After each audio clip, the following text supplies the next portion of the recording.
এই বড় তারপরে আমাকে নির্ভর এই কষ্ট করে করেছে, এই খুড়া মানুষ এই করেছে, তারা ভেঙে দিয়েছে জমিটা কষ্ট। এইভাবে ক্ষতি করলে আমি কি করে আমার সংসার চলবে? আল্লাহ,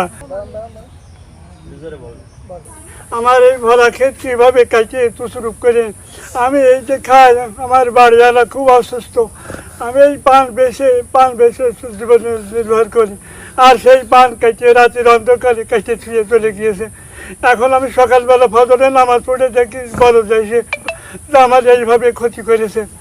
আল্লাহ, তুমি এর বিচার করো।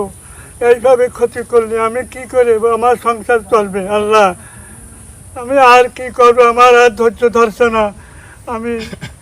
আমি এইভাবে আর কত সহ্য করবো? আমার কত টাকা খরচ হয়েছে, 1000 টাকা খরচ হয়েছে।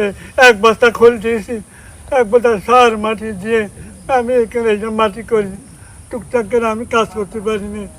আমি কোনো রকম এই পান টান বেঁচে আমার সংসার চালাই, আর আমার সেই ভরা খেতে আমার কাছে সব শেষ করে দিয়েছে। ঘটনা ভাই, এরা তো অসহায় মানুষ, যার কেউ নেই তার আল্লাহ আছে, তার আইন আছে।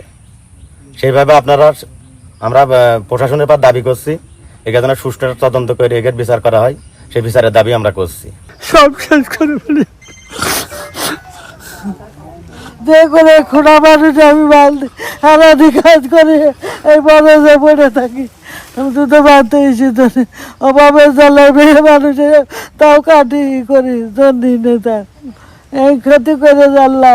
এই বড় তারপরে আমাকে নির্ভর এই কষ্ট করে করেছে, এই খুড়া মানুষ এই করেছে, তারা ভেঙে দিয়েছে জমিটা কষ্ট হয়েছে, তাই শাসন করে আমাকে এই বরজ কেটে দিয়ে আমরা কীভাবে চলবো? তাকে শাসন করো, তাকে অত্যাচার করেন, তাকে ধরে নিয়ে যান, তাকে বিচার করেন।